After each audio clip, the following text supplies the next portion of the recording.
Tama. Tulog yung misis ko. Mapapanood ko tong DVD scandal. Yan! Hit!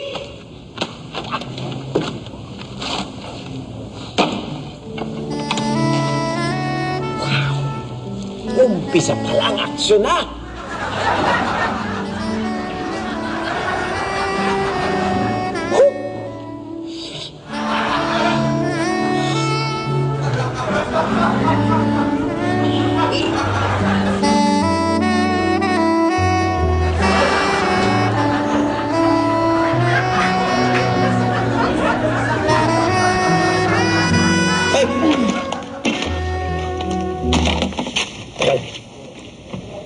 Nanonood ka ng Bold?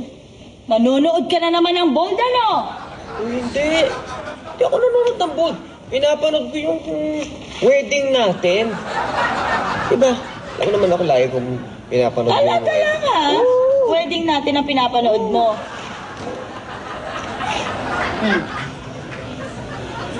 Pawis na pawis ka. Wedding? Ang init dito sa kwartong to, no?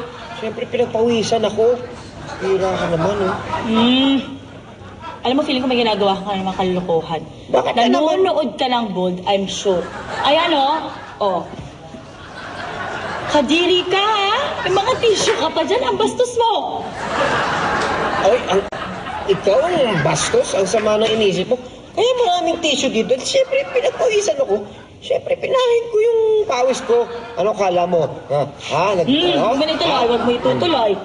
Ligpitin mo nga yan. Ikaw talaga, kahit kailan ang baboy-baboy mo. Ayun pa! Ito naman, darling ko. Ito naman. Bakit ka ba nag-iisip ng ganyan? Bakit ka ba nag-iisip ng masama? Na meron akong masamang ginagawa? Eh, andyan ka naman. Gusto naman. Ito, Ras ka ng ulo mo. Mami! Ito naman. Ikaw naman kasi, andito naman ako eh. Tapos, nitingin ka pa sa iba. Ayun na.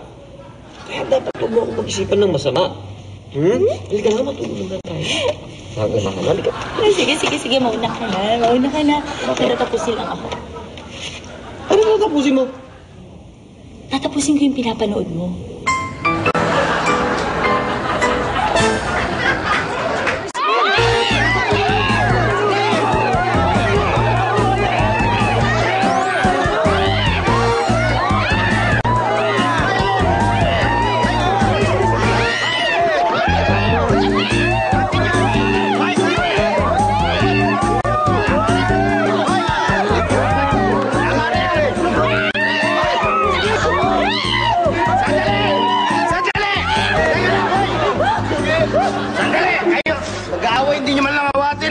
Kayong dalawa, ba't kayo nag-aaway, ha? Eh kasi sinasabihan niya akong pangit eh! Eh, tinatawag niya rin akong pangit eh! Kayo, tumigil na kayo! Tumigil na kayo! Sige, palulusutin ko kayo ngayon, ha? Total, nagsasabi kayong totoo eh!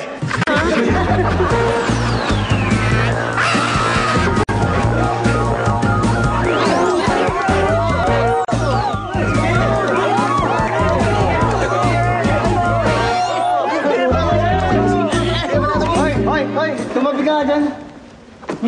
Ba't kayo nag-aaway, ha?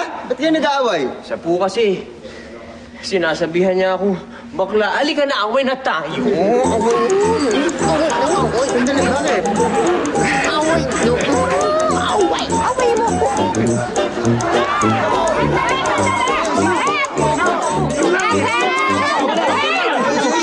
Bigil nga kayo dyan! Ano ba kayo? Ba't kayo nag-aaway? Oo nga, ano ba, pambihira kayo. Dito pa kayo nag-aaway. Sino ba nag-umpisa niyan? Itong estudyante nyo na una eh. Ako? Ano? Yung estudyante mo naman pala nangunguna eh. Nako, imposibleng gawin ng estudyante ko yan dahil napakabait ng estudyante kong yan. Kilala ko yan. Hindi, mas kilala ko estudyante ko dahil mas mabait yan. Diba?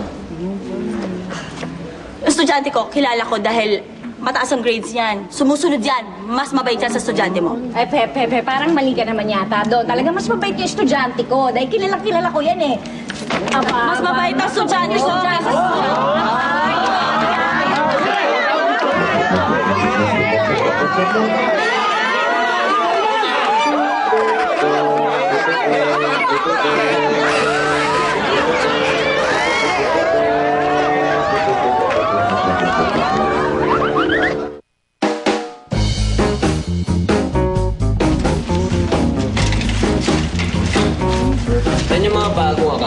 Diyan ba? Sir, Yes, sir. May I help you? paano ba magbukas ng bagong account dito sa bangko nyo, ha? Sorry, sir. Anong sinabi niyo? Ang sabi ko, paano magbukas ng bagong account dito sa bangko nyo? Ako, sir. Mawalang galang na ho. Pero kahit ako'y maliit na empleyado lang dito sa opisina namin, hindi niyo dapat ako pinagsasalita ng bastos na pananalita ninyo.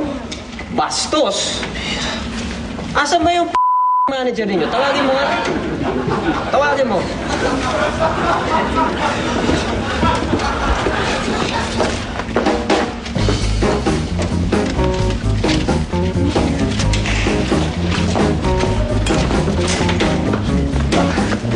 Magandang araw po. Ako po ang manager ng bangkong ito. Ikaw ang manager ng bangkong to. Excuse me ho, ay, hindi naman ho kailangan gumamit ng mga ganyang klaseng pananalita dito. Ano po ba ang problema ninyo? Ang problema ko, nanalo ko ng 300 million pesos. Gusto kong magbukas ng bagong account dito sa bangko ninyo. Mo naman pala pinaghihintay mo si Sir Gusto mo masisanti kang